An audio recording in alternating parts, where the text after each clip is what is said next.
Hey everybody, my name is Marcos Avalon. I'm a martial artist, I'm a self-defense expert, and I'm also a firearms instructor.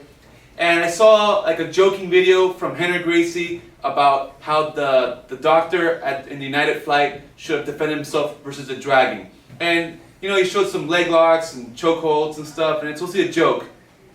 But at the end, he goes, if anybody can get me in touch with a doctor, I like to fly him in. And I guess the context was give him a lesson, like a martial arts lesson.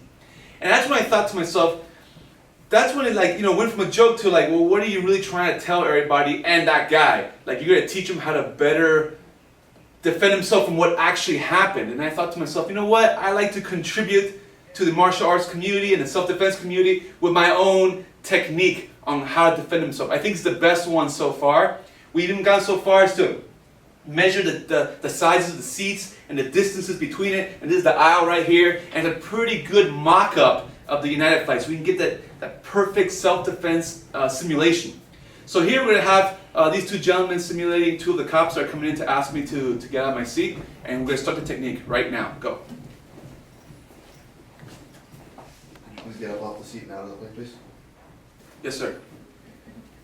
And that's it! That's the best technique you can do! Okay, right there, me just getting up out of my seat and walking out of the plane, right there, I'm not going to get beaten, I'm not going to get dragged, nothing's going to happen to me. I can take care of all the issues I want once I get off the plane. Okay, I know it's not going to be popular with some people, but look, I'm not going to, I think overbooking sucks. I don't want to get into the politics of it, because that's not what I do. I'm a self-defense expert. And what I'm teaching you here is how to avoid getting hurt. Okay, now, if you insisted that, well, what if it's like terrorists on the plane and they want to get you out of your seat to walk you to your execution? You know, what would you do then? Like, if I had to defend myself from this seated position from a real threat, this is what it would look like.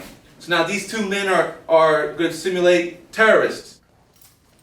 And now they ask me to get off my seat and walk out. Go ahead. Get up off the seat. Now. Initially, guess what I'm going to do? Comply. Initially. I'm going to feign compliance, say, hey, I'm going to be like, no problem, I'm coming out of my seat, I'm going to get out of my seat, and I'm going to try my best, if they let me, to get to the front of this conga line here, okay? And now from here, with the element of surprise, I'm going to turn around, boom, and attack.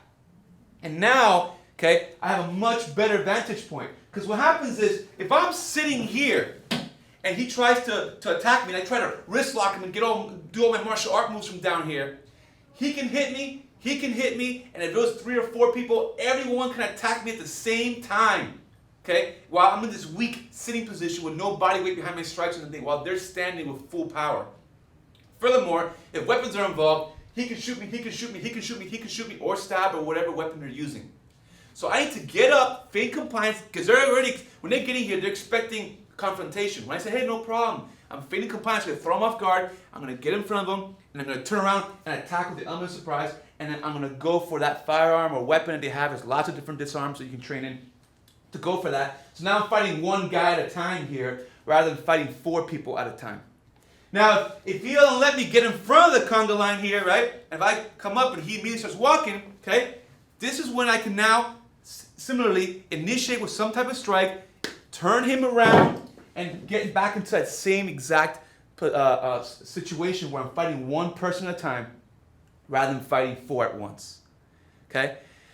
So, whether it be dealing with law enforcement or dealing with terrorists, your best bet is to get out of that seat, show compliance. Okay, if you're dealing with law enforcement, I would not suggest surprising them and attacking them. Okay, that's only good. Potentially get you shot and put in jail. Just follow the officer's orders and get off the plane and deal with it later. And when you're dealing with terrorists, take that element of surprise to your advantage. All right, guys, that's my message. Peace.